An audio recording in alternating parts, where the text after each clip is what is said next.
Friday marks the anniversary of one of the most infamous riots behind bars in Guyana's history, the March 3 prison riot in which 17 inmates met a fiery death after they reportedly set fire to a cell.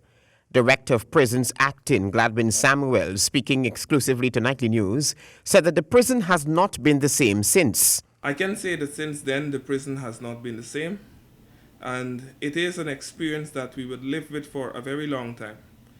It is sort of like the 2002 prison break. It is something we never would like to have repeat itself, and we have commenced putting systems in place to ensure that that does not happen. The prisoners were rioting for better conditions, about overcrowding, and delays for prisoners awaiting trial. The protest had begun after a raid by police officers on cells looking for contraband. Samuel said that some prison officers are still traumatized by the incident. Several staff would have been exposed to counseling. I can say that some persons are still significantly affected by the aftermath of the fire. We currently have some staff who are not able to operate within the Georgetown prison because of the recollection and how it would affect them of that incident. The riot on March 9, 2016 began at 9:23 a.m. The deadly blaze started in the Capital A block, where remanded and committed prisoners, mainly those for murder, were kept.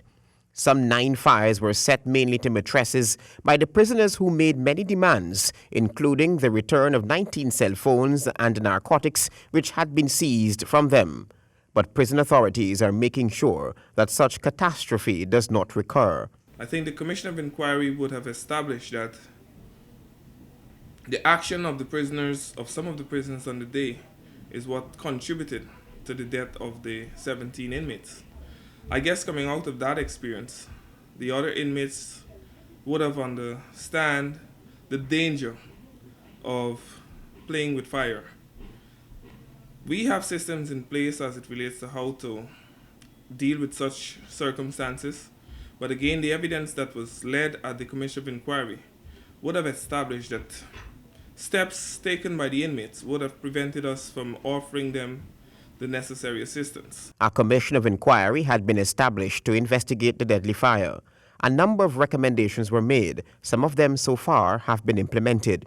And a recommendation from the Commission of Inquiry is that we transform that facility into a learning center. That will require some amount of capital investment again because the building was extensively damaged by the fire.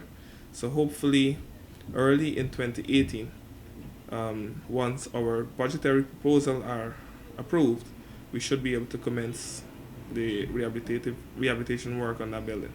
Overcrowding, though, still remains an issue at the Camp Street prison. The overcrowding is an issue. But I must say that, again, coming out of the Commission of Inquiry, they would have recommended that steps be taken by the judicial arm in order to ease the overcrowding issue at the Georgetown prison. And I must say that the implementation of the night court for the period it was activated would have significantly contributed to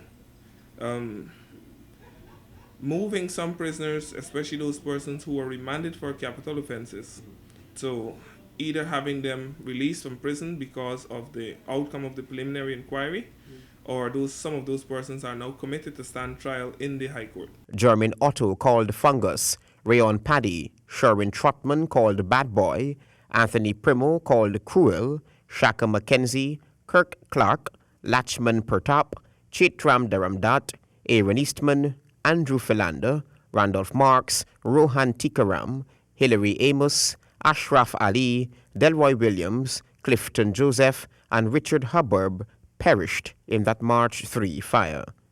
Travis Chase, HGP Nightly News.